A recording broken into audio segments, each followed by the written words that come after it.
Well, we're going to do something a little bit different. I'm not actually going to interview Jose, but you can watch this video of me interviewing Jose if you'll turn your attention to the screen.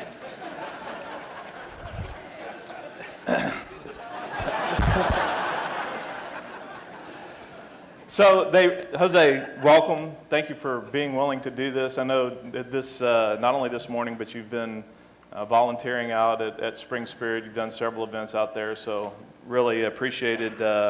Gives those kids somebody to look up to. It's really important for them to have a role model that they can model themselves after, and you're certainly that. So tell us a little bit about your childhood in Venezuela. You know, over here in the States, obviously, you know, you play select summer ball, and then you play in high school, and then, you know, some guys play in college. But tell us how it is in Venezuela. Like, how do you go from a little kid to the major leagues? Like, what's the process like there?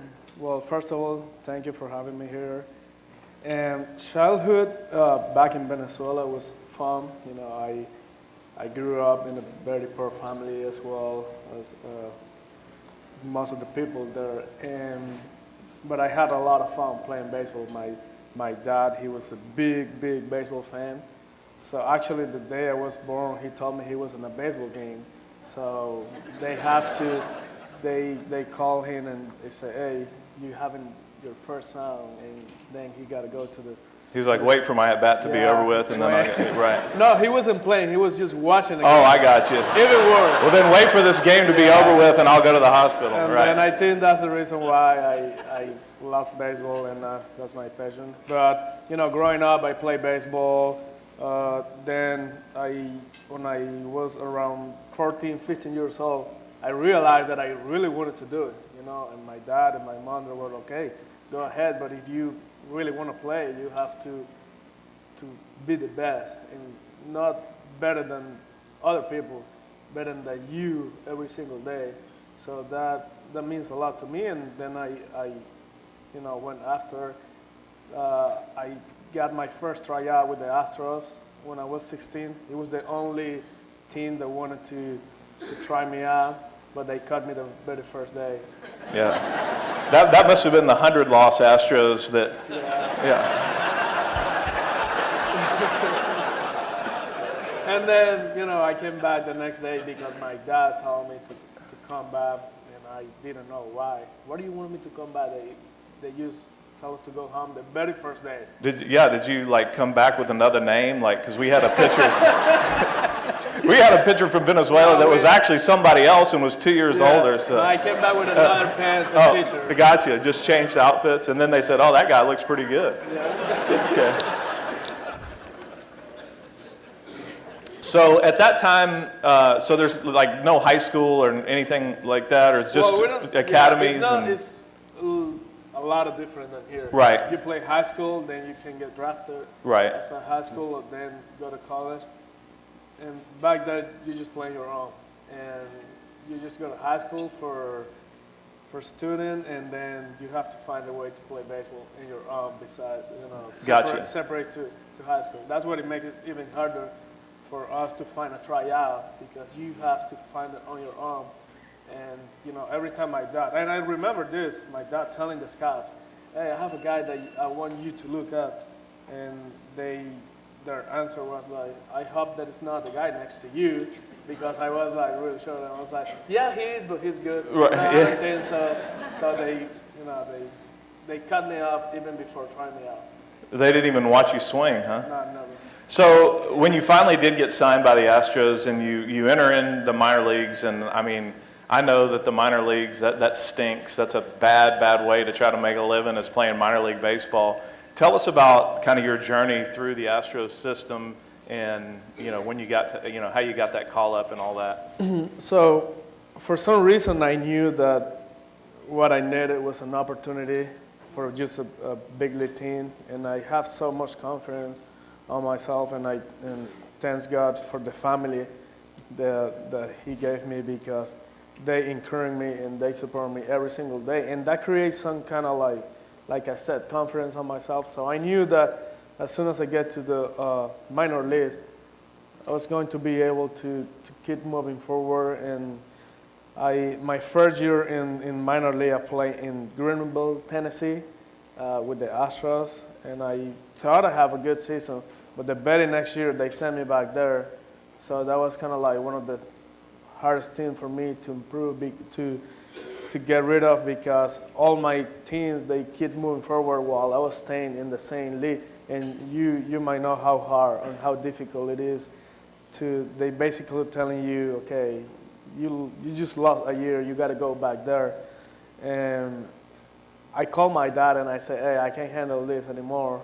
And I was expecting him to, be kind of like crying. I was like, no, don't do it. But he was very straight with me. He said, okay, just come here and then just quit your dreams. And he, hung out the phone. And I don't know why, but that gave me like another breath, another opportunity. Good confidence. Yeah, good confidence. And I went there and played again. Yeah, and for those of you that don't know, and not saying anything, when you play like Jose, a position that's second base, like if you're an all-star shortstop or that caliber defender, you can move through the system. Or if you're a big lug that hits the ball at the ballpark consistently, you can move through the system. But when you're a guy like Jose, you absolutely have to hit at every level, and there's really no margin for error. So it's remarkable, that a guy like that can come through the minor league system and fight his way to the major leagues based on hitting ability. And I don't know. I would like to pick your brain a little bit while we're up here, talking about a little bit your hitting approach and philosophy, because it seems to me like you're swinging at the thrown ball and you can hit pretty much anything that comes up there. So, like when you go to the plate and you are, you're about to take an at bat, like what's going through your mind? What's your approach to hitting? Well, I think, and you know this better than me because you play longer than what I have played right now. But you have to know yourself as a hitter or as a whole player. So I can't try to be George Springer or Carlos Correa or Alex Berkman. You have to be who you are. And I find out that I have like Springer's abilities, hit for power. Correa is more like an overall player. So I found myself in the position where I realized that okay, I can put the ball in play. So early in the account, I try to be aggressive and try to drive the ball like gap to gap. A little deeper in the account, just try to put the ball in play because I can run a little bit and everything I put on play, they almost have to make a perfect play to get me out on first day. Yeah, I didn't have that problem. I had to hit the ball a long way. So you're middle of the field. You're going up there early in the count. You're trying to drive the ball. You get it up in the count. You're looking to do some damage, and then as we have our hitting coach here, so he can tell you too. Oh, okay, gotcha. Maybe I should be interviewing him about that. So one thing I wanted to ask you about, you've led off some and you've hit third. Can you tell us what the difference is between hitting at the top of the order versus hitting in the middle of the order? Because I know there's the way the pitchers approach those middle of the order hitters is a lot different a lot of times than the leadoff guy. Yeah, you can tell. I don't know why. Even when you're the same player, if you lead enough or you hit in third, they treat you different. So the difference is more what they do to you than what you have to do. So you see maybe more breaking balls when you are hitting third or fourth. Leading off, it's like they want to get you out because they don't want the first hitter in the game on first base already. So you see more fastball, which is good. Yeah. So would you say is it easier to hit in the leadoff? No, I'm not saying easier. They all. I'm going to say it is easier. Well, you said it. I'm going to tell Biz. Do you ever lead off? Did you ever lead off? I led off one game in my big league career. What do you do? 2 homers. No joke. Against the Dodgers, you can look it up.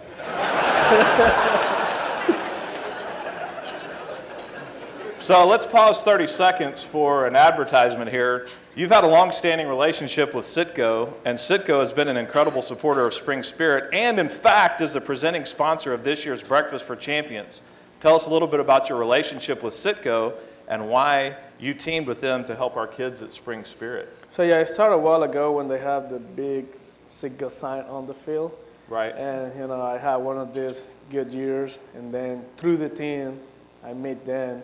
And they said, hey, quit hitting our sign. No, I don't hit that far. And then they do a lot of stuff for their community, and since they are from my country, so I thought it was a good idea to work together. Great. So speaking of the facility out there at SpringSpirit, I don't know if you said anything about that or not, but I'm going to ask this question anyway. Is there a highlight for you? I know you've been out there with the kids, and you've done some clinics. Do you have one thing that stands out about your time at SpringSpirit? Well, yes, because when I see those kids, I see myself, back in the days. And I remember me as a kid having the opportunity to be in a baseball clinic with Omar Vizquel, which was one of my favorite players.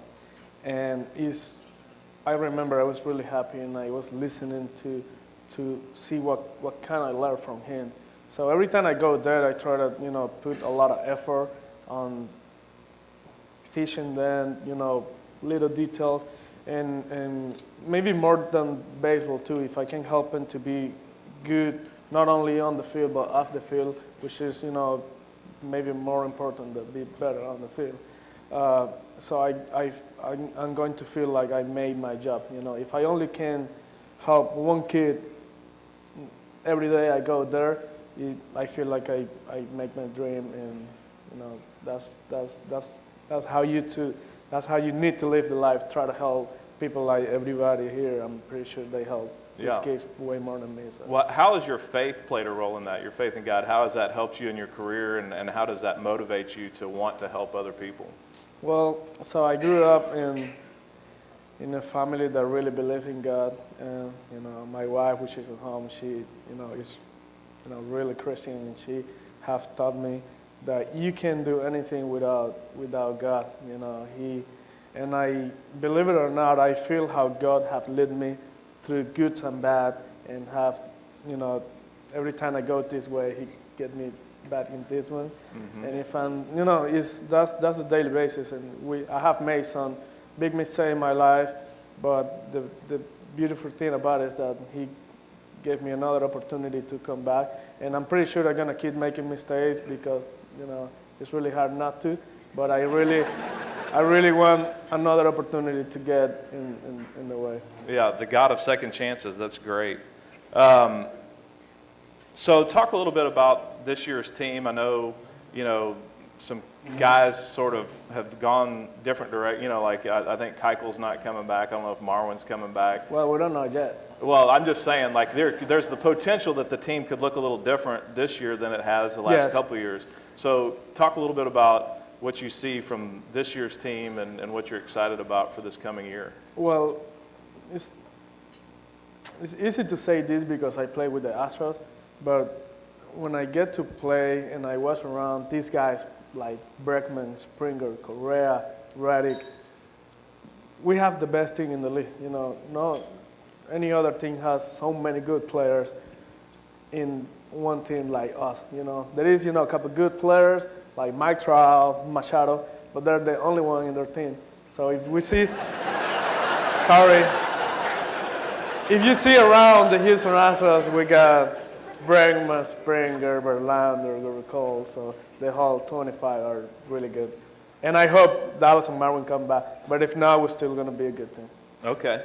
So we can, what about Boston? They seem like they have a pretty good team. Nah.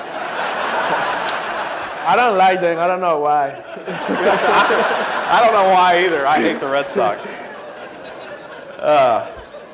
So you talked about Carlos Correa. You guys seem to have a kind of a special relationship, a lot of chemistry. Obviously, that's kind of the middle of the infield double play partners. You got this elaborate, famous handshake. So talk a little bit about the way you guys sort of feed off of one another and make each other better players. So what I realized about him, that when he got to the big league, he was only 20, 21 maybe, and he looked like he was 30 years old. Not because but it's how smart and how mature he was playing the game. You normally when you're that young, you get a little nervous, like I am right now. It's harder to speak in front of a lot of people than play. Well, you're doing a good job. Really good. I don't know. Yeah. But yeah, that gave me confidence. Yeah. So he's really smart. He comes every day to the field to try to get better. That's the point. And that's what I have a lot of confidence on him, like every other player on my team. That it's like they go at that and they try to do good, but the main thing is help the team to win. So we all are in the same page, and I think that's why we won the World Series. And last year we have another good year. We have some injuries, but this year we're healthy again and we're going after again. Great. So now maybe some lighthearted. What time is this thing over with, Kenny? 9 o'clock. Wrap it up. Okay. Let's wrap it up with a couple of questions that I'm sure people like to hear because I get questions like this all the time. What's your favorite ballpark to go to? So Anaheim. You like Anaheim? Yes. Yeah. Is that just because you've done well there, or do you just like the Southern California climate? Yeah. But the weather is always nice there. Right. And I play good though. Right. So what's your least favorite place? Oakland. Yeah, that's a dump. My least favorite place was Wrigley Field, and if they need somebody to blow that place up, I'll volunteer to push the button. Because you could never get hits there. The infield, they're growing lettuce in the infield. The wind's blowing in 100 miles an hour. I mean, you had to hit the ball perfect to get a base hit. Pitchers, who do you when you hear that they're pitching, you're going to be in for a tough day. Who's tough on you? So a couple of guys, Chris Sale, Scherzer from. Oh yeah, Scherzer's tough. Kluber. I saw you take him deep. We just had a. Yeah, that's my first home run. Oh, okay. Yeah. And there's a couple more guys on the league. Yeah. Yeah, if they're in the big leagues, they can give you some trouble. Yeah. So. All right, then we'll end with this. What do you think's harder, getting hits and 9 straight at bats like you did last year, which is remarkable? I thought it was 10. Maybe it was. I didn't write this. They shortchanged it. Or getting 6 hits in one game like Springer did against the A's. Wow.